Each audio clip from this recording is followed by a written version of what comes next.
La quantité de plage horaire visible directement sur l'agenda va dépendre du paramétrage que vous avez fixé au départ.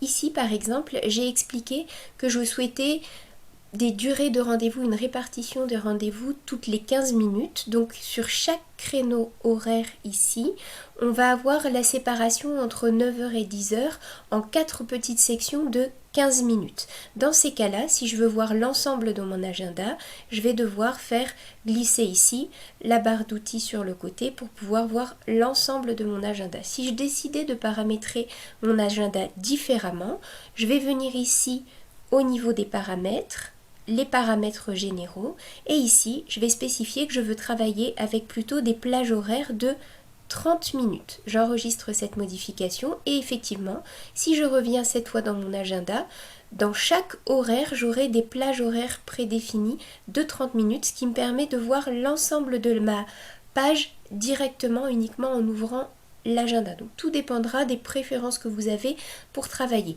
Il est bien évident que même si j'ai fixé ici des plages horaires de 30 minutes pour ma vision de l'agenda, ça n'empêche absolument pas de prendre un rendez-vous plus court ou plus long.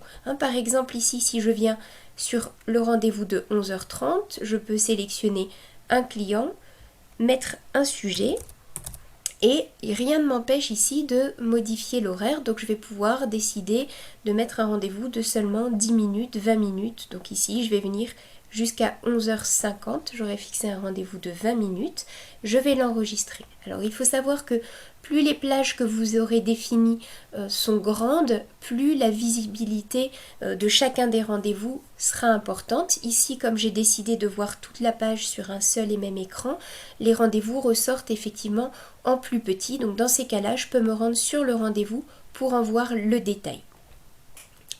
A l'inverse, si j'étais dans mon autre paramétrage comme précédemment, avec ici une visibilité plutôt aux 10 minutes ou aux 15 minutes, là j'aurai des rendez-vous qui vont ressortir beaucoup plus grands. Donc tout dépend un peu des durées de rendez-vous que vous avez l'habitude de fixer dans votre agenda et du fait de tout vouloir voir en un seul coup d'œil ou d'accepter de monter, descendre dans l'agenda pour pouvoir voir les différents rendez-vous qui sont à prendre. Donc n'hésitez pas à bien paramétrer ça en fonction de vos habitudes de prise de rendez-vous et de l'aspect d'agenda que vous voulez avoir.